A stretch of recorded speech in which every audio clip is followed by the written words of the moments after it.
Hello दोस्तों, नमस्ते। स्वागत है आप लोगों का हमारे यूट्यूब चैनल हिंदी स्टोरी में।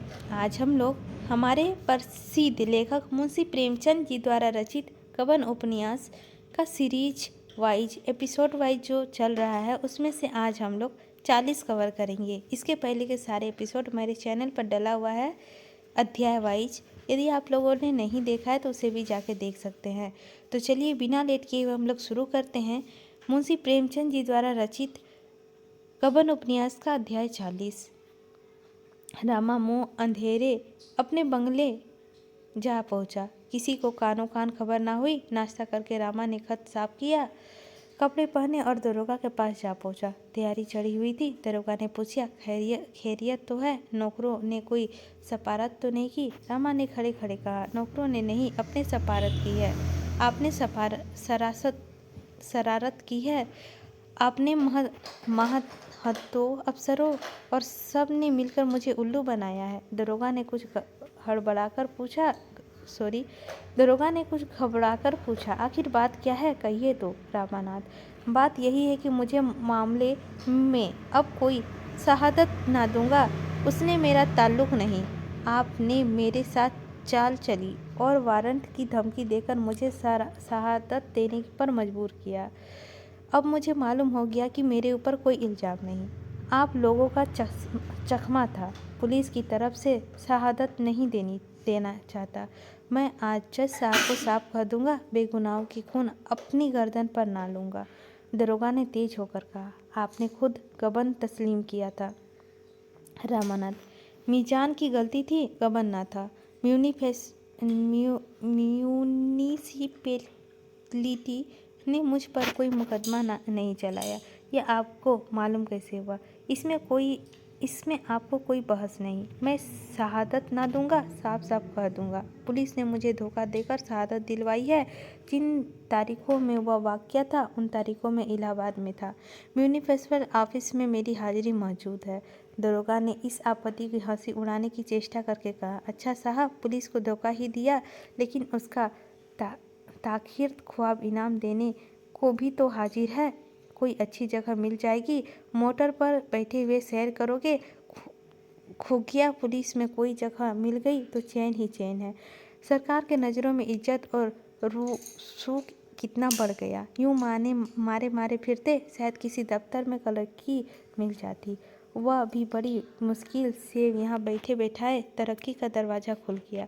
अच्छी जगह कारगुजारी होगी तो एक दिन राय बहादुर मुंशी रामानाथ डिप्टी सुपरिटेंडेंट हो जाएंगे। तुम्हें हमारा एहसान मानना चाहिए और आप उल्टे खफा होते हैं। रामा ने इस पर लोभन का कुछ असर न हुआ। बोला, मुझे क्लर्क बनना मंजूर है, इस तरह की तरक्की नहीं चाहता। यह आपको मुबारक रहे। इतने में डिप्टी साहब और इंस्पेक्टर आ पहुँचे। रामा को देखकर इंस्पेक्टर साहब ने गरमाया, हमारे बाबू साहब तो पहले ही तैयार बैठे हैं, बस इसी की कारगुजारी का वाया न्यारा है।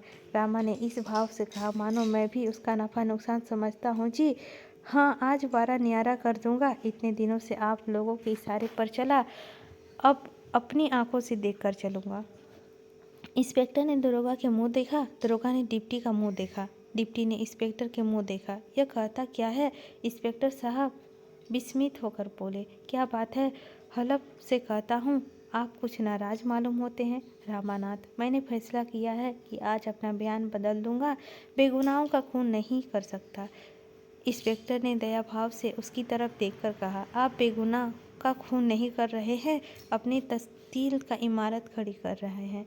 फलप से कहता हूँ, ऐसे मौके बहुत कम आदमियों को मिलती है। आज क्या बात हुई कि आप इतने खपा हो गए? आपको कुछ मालूम है? दरोगा साहब, आदमियों ने तो कोई शोखी नहीं की। अगर किसी को आपके मिजाज के खिलाफ कोई काम किया हो तो उसे गोली मार दीजिए। हवफ से कहता हूँ। दरोगा, मैं अभी जाकर पता लगाता हूँ। रामानाथ, आप तकलीफ़ ना करें, मुझे किसी से शिकायत नहीं है। मैं थोड़े से फ़ायदे के लिए अपने ईमान का खून नहीं कर सकता। 1 मिनट सन्नाटा रहा। किसी को कोई बात ना सूझी। दरोगा को कोई दूसरा चकमा सोच रहे थे। इंस्पेक्टर कोई दूसरा प्रलोभन, डिप्टी एक दूसरी ही फिक्र में था। रूखेपन से बोला, रामा बाबू, यह अच्छा बात ना होगा। रामा ने गर्म होकर कहा, आपके लिए ना होगी, मेरे लिए सबसे अच्छी बात यही है। डिप्टी, नहीं, आपका वास्ते इसको बुरा दोस्त बात नहीं है। हम तुमको छोड़ेगा नहीं। हमारा मुकदमा चाहे बिगड़ जाए, लेकिन हम तुमको ऐसे लेसन दे देगा कि तुम उम्र भर ना भूलेगा। आपको वही गवाही देना होगा जो हम चाहे। हाँ, आप दिया। अगर तुम कुछ गड़बड़ करेगा तो कुछ भी गोलमाल किया तो हम तुम्हारे साथ दूसरा बर्ताव करेगा। एक रिपोर्ट में तुम यूं कलाइयों के ऊपर नीचे रखकर चला जाएगा। यह कहते हुए उसकी आंखें निकालकर रामा को देखा, मानो कच्चा ही खा जाएगा। रामा सहम उठा, उन आतंक से भरे शब्दों में विचलित कर दिया, यह सब कोई झूठा मुकदमा चलाकर उसे फंसा दे तो उसकी कौन रक्षा करेगा। उसे यह आशा न थी डिप्टी साहब, जो सील और विनय की पुतला बने हुए थे, एक बार ही यह रुद्र रूप धारण कर लेंगे। मगर वह इतनी आसानी से दबने वाला न था। तेज होकर बोला, आप मुझसे ज़बरदस्ती शहादत दिलाएंगे? डिप्टी ने पैर पकड़ते हुए कहा, हाँ, ज़बरदस्ती दिलाएंगे। रामानाथ, ये अच्छी दिल लगी है। डिप्टी, तुम पुलिस को धोखा देना दिल लगी समझता है? अभी तो गवाह देकर साबित कर सकता है कि तुम राजगुरु की बात कर रहा है था। बस चला जाएगा 7 साल के लिए। चक्की पीसते पीसते हाथ में घड़ा पड़ जाएगा। यह चिकना चिकना गाल नहीं रहेगा। रामा जेल से डरता था। जेल जीवन की कल्पना से ही उसके रोए खड़े होते थे। जेल ही के भय से उसने गवाही देने से स्वीकार की थी। वही भय इस वक्त में उसे कतार करने लगा। डिप्टी भाव विज्ञान का ज्ञाता था, आसान का पाता पा गया। बोला, वह हलवा पूरी नहीं पाएगा। धूल मिला हुआ आटा का रोटी, गोभी के सड़े हुए पत्तों का रसा और अरहर की दाल में पानी पीने के पावेगा। काल कोठरी को 4 महीना भी हो गया तो तुम बच नहीं सकता। वह मर जाएगा। बात बात पर वार्डर गाली देगा, जूतों से पीटेगा। तुम समझता क्या है? रामा का चेहरा फीका पड़ने लगा। मालूम होता था प्रशिक्षण उनका खून सोखता चला जाता है। अपनी दुर्बलता पर उसे इतनी गिलीनी हुई कि वह रो पड़ा। कांपती हुई आवाज़ से बोला, आप लोगों की यही इच्छा है तो यही सही, भेज दीजिए जेल। मर ही जाऊंगा न, फिर आप लोगों ने से मेरा गला छूट जाएगा।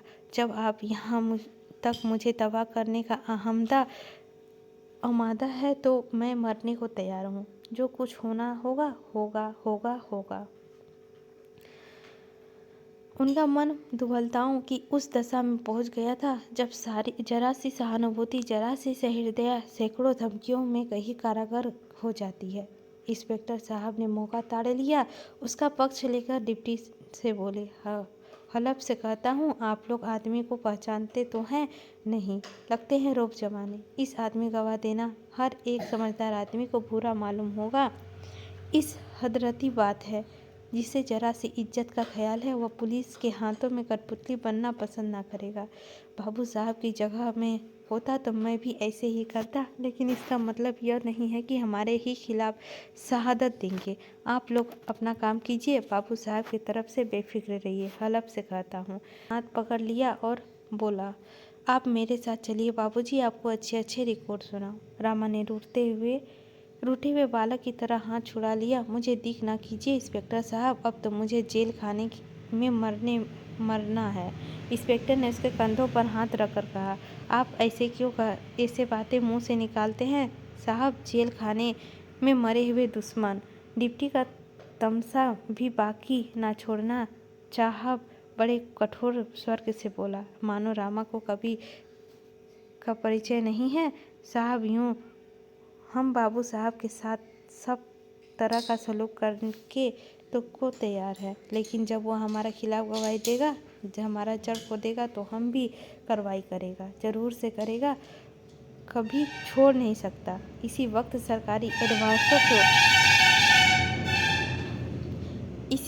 सरकारी एडवोकेट और बैरिस्टर मोटर से उतरे।